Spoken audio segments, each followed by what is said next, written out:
Ibada ni kitu muhimu sana kwa Mkristo ama mcha Mungu, lakini mjadala unaokuja, ipi siku ya kuabudu mbele za Mwenyezi Mungu?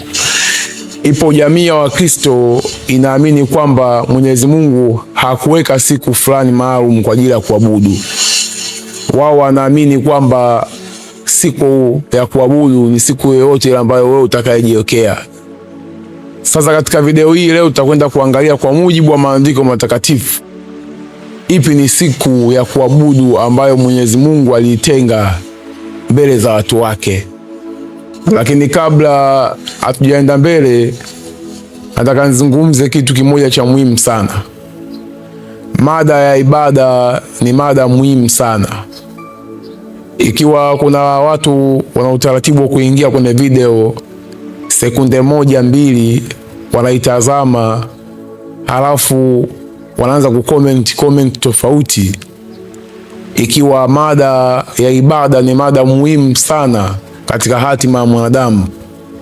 Kwa hiyo kama wewe ni mtu ambaye unapendelea kuangalia video sekunde chache, kuingia na kutoka, inieli basi kwenye video hii usikae, wewe ondoka tu, usiangalie video hii, kwa sababu tunataka mtu ambaye ana utulivu wa kusikiliza mada hii kuanzia mwanzo mpaka mwisho, lengo kuelewana.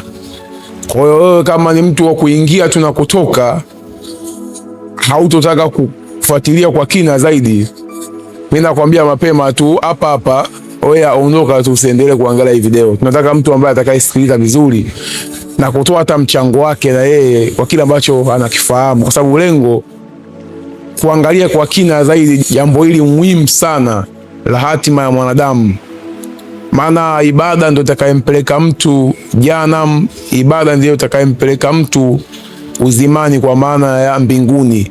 Inategemea mtu anayefanya ibada gani.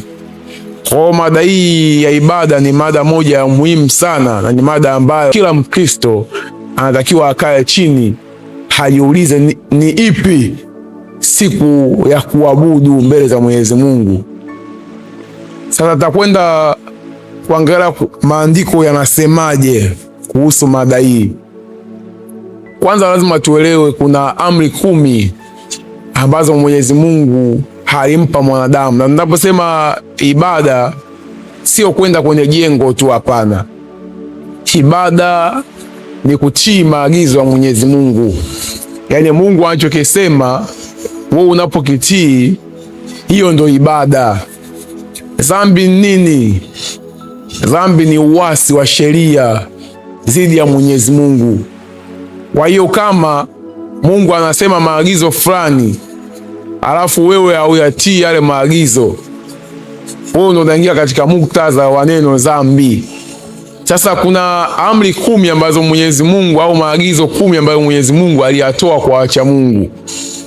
Hem, tusome katika kitabu cha Kutoka 20 mstari wake ule wa 8. Sasa katika amri hizi 10 ambazo Mwenyezi Mungu amezitoa, kuna amri ya 4, kuna kitu Mungu amekiongea kwenye amri ya 4. Sikiza vizuri haya yanavyosema. Maandiko yanasema katika kitabu cha Kutoka 20 mstari wake ule wa 8, yanasema, ikumbuke siku ya Sabato uitakase. Siku 6 fanya kazi, utende mambo yako yote, lakini siku ya 7 ni Sabato ya Bwana Mungu wako. Siku hiyo usifanye kazi yoyote. Nadhani umesikia vizuri sana katika andiko hili. Mwenyezi Mungu katika amri hii, au katika maagizo haya yake 10 aliyoyasema, anasema katika amri ya 4, ikumbuke siku ya Sabato na uitakase.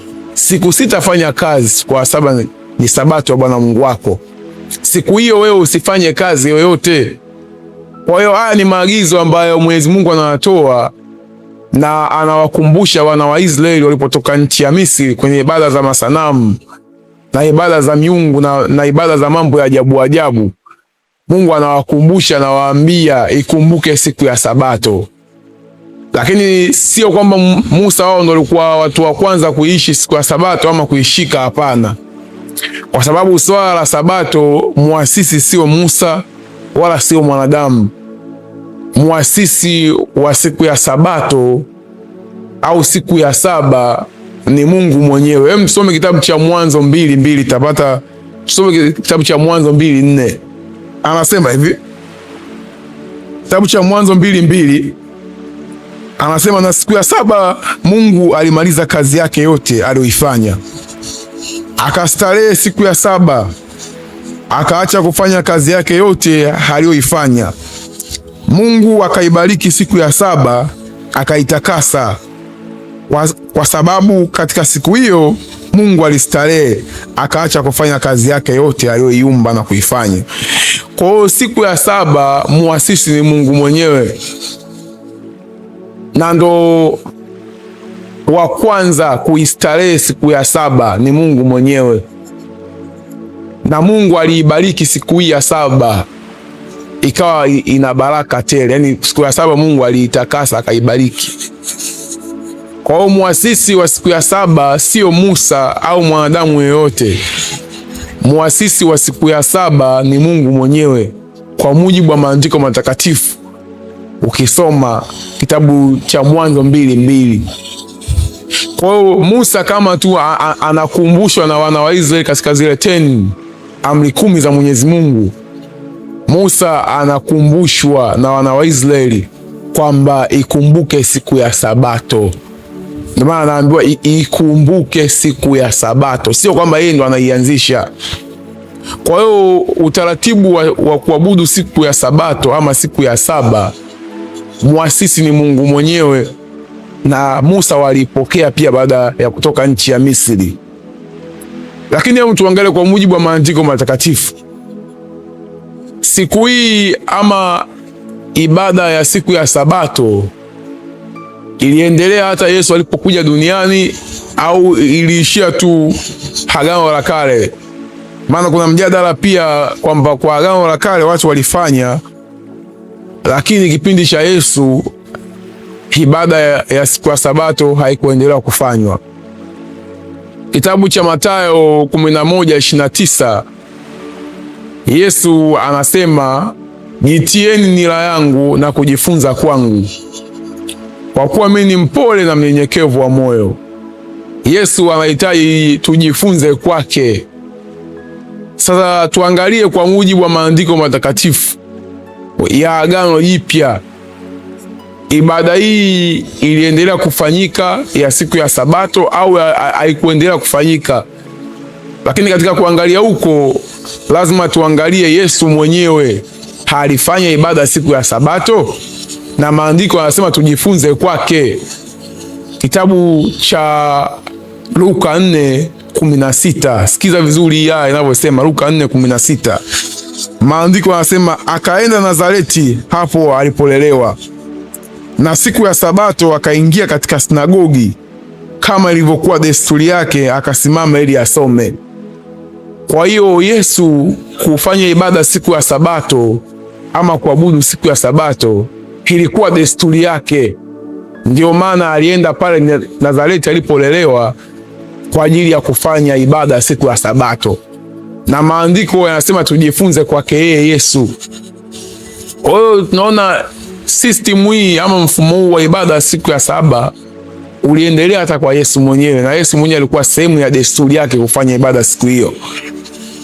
Lakini pia upo mjadala wa watu ama kundi la Wakristo wanasema kwamba baada ya Yesu kufa msalabani na kufufuka kuondoka duniani, mfumo wa ibada ya siku ya saba haukuwepo tena na ukuendelea, kwa sababu Yesu yote aliyamalizia pale kaburini.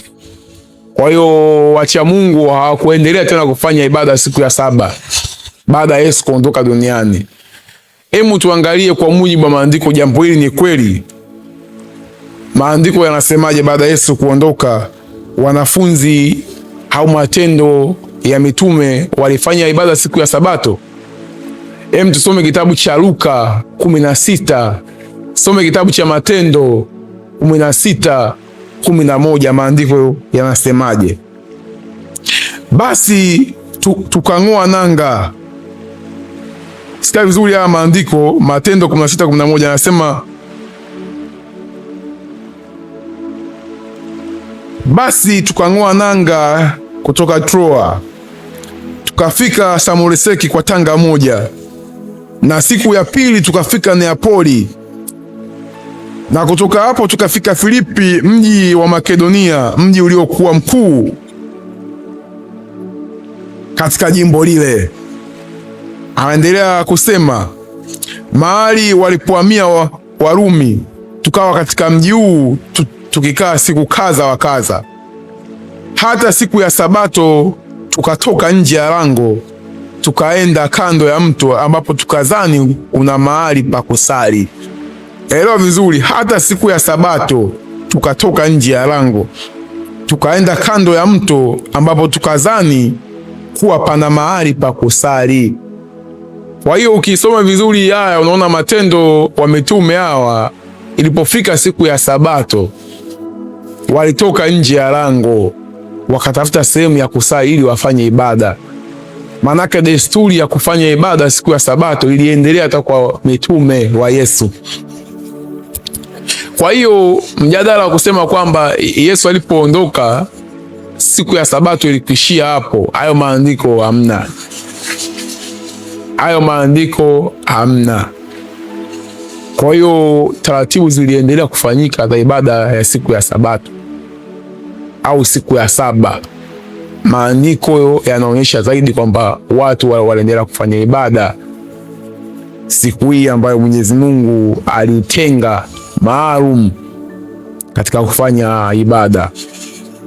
Lakini pia si wapo tu, kusoma kitabu cha Biblia imezidi kueleza wazi zaidi. Hem, tusome kitabu cha Waebrania 4:4. Waebrania 4 imeongea mambo ya msingi sana. Sikiliza vizuri haya. Kwa maana amenena siku ya saba mahali fulani hivi, Mungu alistarehe siku ya saba, akaziacha kazi zake, napo hawataingia laani mwangu. Basi kwa kuwa neno hili limebaki kwamba wako watu watakaoingia humo, na wale waliohubiriwa habari ile zamani walikosa kuingia kwa sababu ya kuasi kwao, aweka tena siku fulani akisema katika Daudi baada ya muda mwingi namna hii, leo kama ilivyonenwa tangu zamani, leo kama mtasikia sauti yake, msifanye migumu mioyo yenu. Anaendelea, maana kama Yoshua hangaliwapa raha, asingali inena siku nyingine baadaye, basi imesalia raha ya Sabato kwa watu wa Mungu. Kwa maana yeye aliyeingia katika raha yake amestarehe mwenyewe katika kazi yake, kama vile Mungu alivyostarehe katika kazi zake.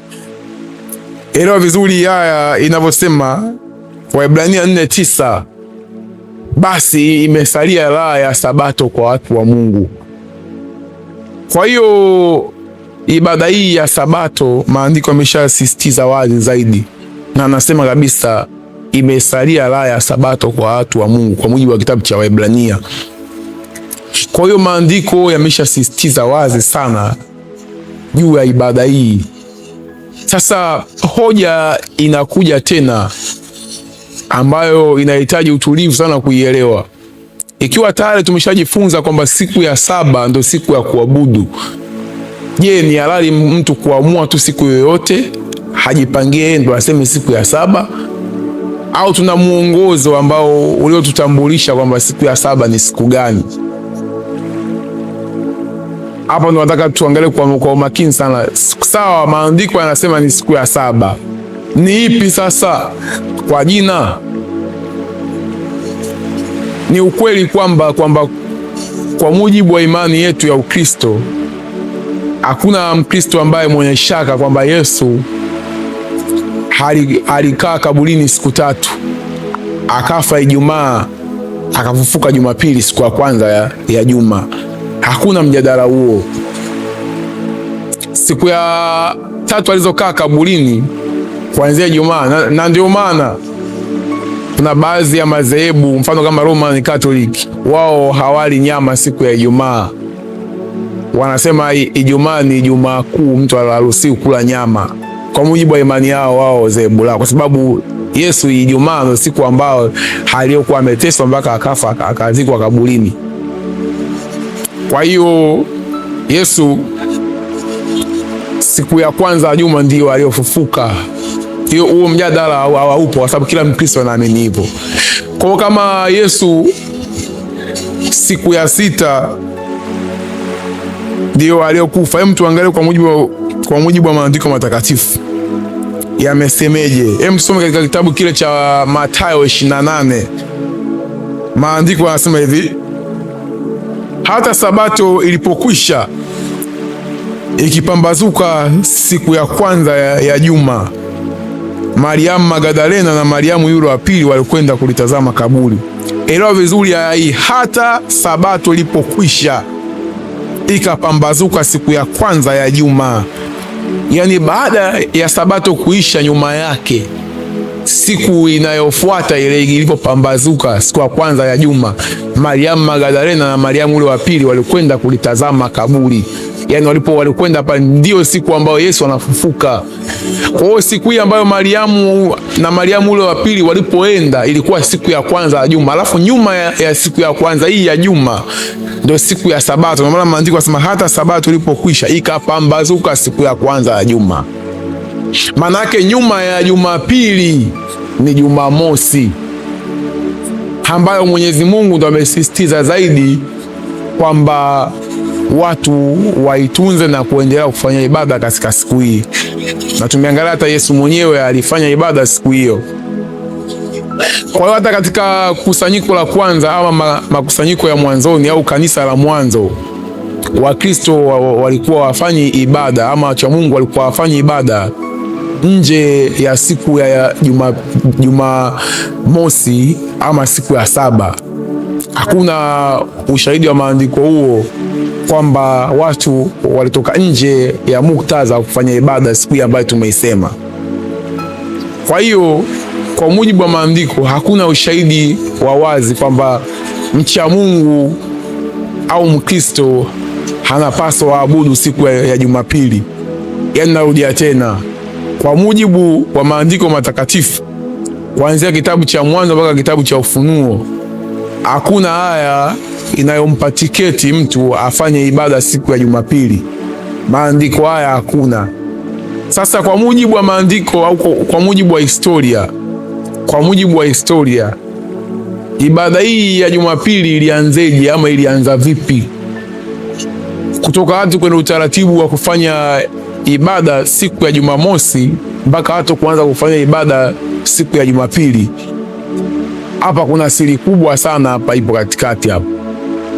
Sasa katika season itakayofuata tutaangalia kwa kina zaidi ni utaratibu upi uliowafanya watu kutoka kwenye muktadha huu wa ibada ya Saturday na kuanza kuamini Jumapili. Kuna mambo mazito sana hapa. Jumapili sio kitu cha kawaida.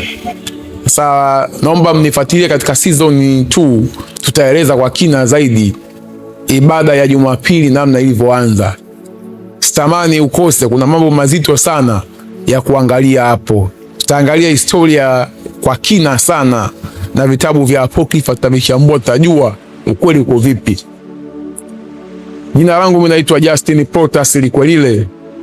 Kama hujafollow ya account au kusubscribe, basi subscribe our channel ili tuende pamoja katika safari ya video nyingine. Hasa katika video hii ya pili taangalia kwa kina zaidi historia ya kanisa, namna gani shetani alipoingilia kanisa. Asante sana.